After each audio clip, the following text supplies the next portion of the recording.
Hello everyone, welcome to my cooking channel. चलो आज गोटे बढ़िया रेसिपी नहीं के आसी जोटा कि मो दिल रो बहुत करीब गुलुगुला घुगुनी बहुत माने कॉमन जिनस किंतु मते पर्सनली बहुत भल लगे खाया को आउ मु निहाती मासकु थरे दी थर एक बनै करी घरे खाए। तो आज भाविली कि मोर फेवरेट रेसिपी तुम साथ सेयार करदेवी।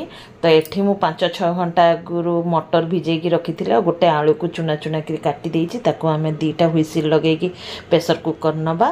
तो चलो सेते डेरी आम माने गुलगुलार घोड़टा बनई दबा। एठी मु 3 कप अटा को नहीं ता संगे 3 टेबल चामच मु एठी सुजी को नौची। ऊपरटा टिके नगु क्रिस्पी रहिबो, भीतरटा एकदम नरम एकदम तुलतुला भलिया रहिबो। तो सेतिपैं कि सुजी को नौची।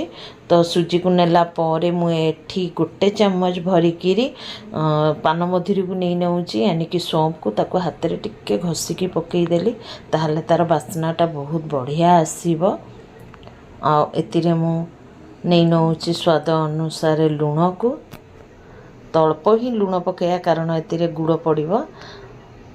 तो लुण मु अल्प टिके नाकु नेली 1/4 टीस्पून भलिया आ 1/4 टीस्पून भलिया मु एठी खाइबा सोडा को नहीं आ एक जेतिक सुखिला इंग्रेडिएंट्स अछि ना ताकू भल भाबे प्रथमे मिसई नबा। मिसई नेला परे अल्प अल्प पानी देइकिरी एको आमे घोल बनैया।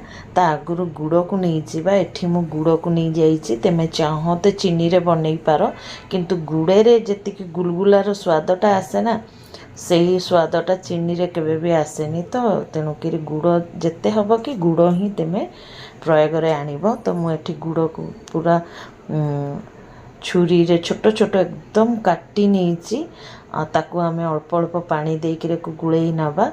पूरा भल भाबे रे ही गुड़टा मिसी जीवो आ बहुत पानियार घोल करवानी। तेमे देखि पारुथो मु को भलिया भाबे रे घोल करिछि आ 2-3 मिनिट एको भल भाबे रे मु गोळीछि। गोला पर एठी देखि पारुथो आमे पकोड़ी छानला भलिया को पकई कि देखि नउछि माने पूरा परफेक्ट हमर घोड़टा हेछि। तो एको एथरक साइड रे रखि दबा। चलो फटाफट से हम माने घुगुनी को बनई नबा गुलगुला संगे खाया पेंगी। तो एठी मु सोरिष तेल को नहीं सोरिष तेल टिके गरम हैला परे एठी जीरा को दे दबा। जीरा रु भल बास्ना आसिला परे आमे या धेरे गोटे बड़ पियाज को मु काटिकी रखीची ताकू पकई दबा। तेमे चाहो तो एने ही एतिरे खड़ा मसाला यूज करि पारो माने गरम मसाला को, किंतु मु गरम मसाला पाउडर यूज करिवि। तो सेति पें कि मु एठी पकेइलिनी। तो पियाज को भल भाबे रे आमे भाजीबा एठी हाराहारी 1 मिनट रु 1.5 मिनट जाएंके हाई फ्लेम रे। तो पियाज जेमती का टिके नाकु कलर चेंज हवा को लगी जीवो। तो आमे सेतिरे हल्दी powder 1/2 teaspoon, Kashmiri red chilli powder 1/2 teaspoon करिकिरी दे दबा।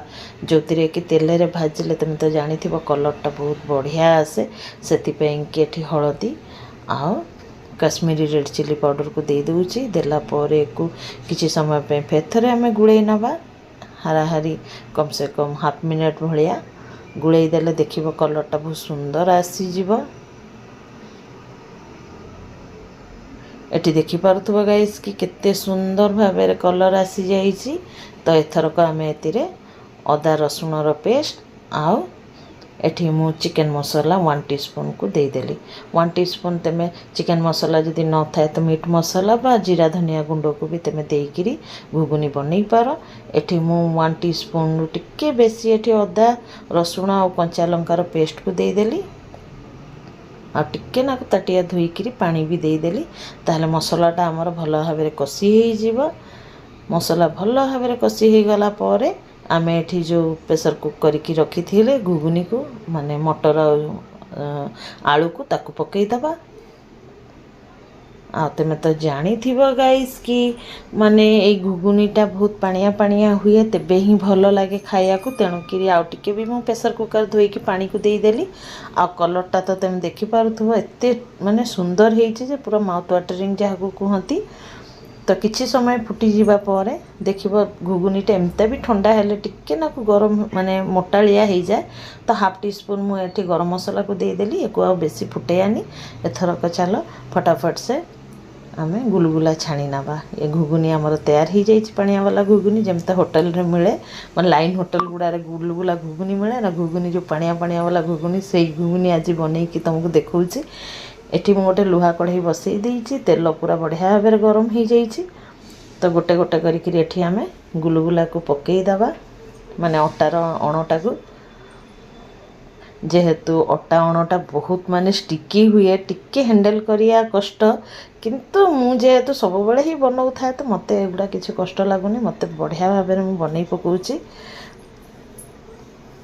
एटा देखि पारुथबा गाइस केते सुंदर टुमटुम हेकरी फुलीची मो वे रे थरे बनईकी देखंतु गाइस बहुत टेस्टी भी लागे आ गुलगुला जो अच्छी बहुत सुंदर भी बने एठी पूरा गुलगुला भल भाव में क्रिस्पी करके मु छाणी नहीं गोल्डन फ्राए तो ताकू आम मैंने साइड को रखीदबा माने बाहर करदबा गोटे प्लेट को तापर आउ थे मुझे तुमको पकईकरी देखई दूची कौ भाया भाव में गुलगुला छणा हुए तो ये देखिपे गाइस आउ थे भी मुझे पकईकी देखई दूची आ कौ भाया भाव में फुलुची तुम खाली देख कि सुंदर भाव में मुझे छोट छोट ही पकाउची किंतु एकदम डुमडुम होकर फुली जाऊँगी गुलगुला गुड़ाक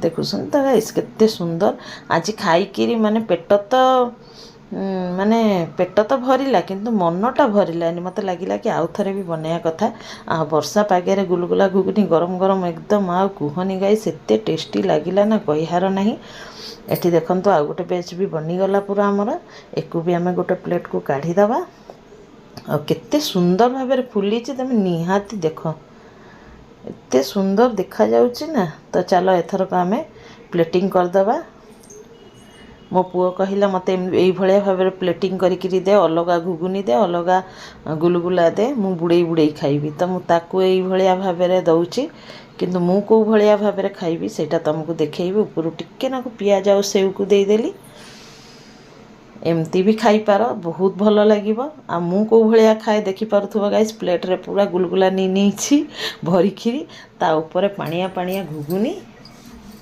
को दे दूची एकदम बुड़ीला भाया ता ऊपर पियाज और सेव को पकई दूची बास मोर हो गला जदि वीडियोटा देखिए भल लगे गाइस तो निहाती लाइक कमेंट शेयर और सब्सक्राइब करिया को भूलिबानी सब्सक्राइब करके बेल आइकन को दबाई नोटिफिकेशन ऑल कर दबा ताहले मु जहाँ भी वीडियो अपलोड करी तुम पाखु संगे संगे पहुँची जीव चलो गाइस फिर मिसिबा नेक्स्ट वीडियो रे bye bye take care be safe guys and जय जगन्नाथ थैंक्स फॉर वाचिंग आ फीडबैक देवा को एकदम भूलिबानी कोठू कोठू देखुच को सिटी रू तो चलो guys bye bye take care.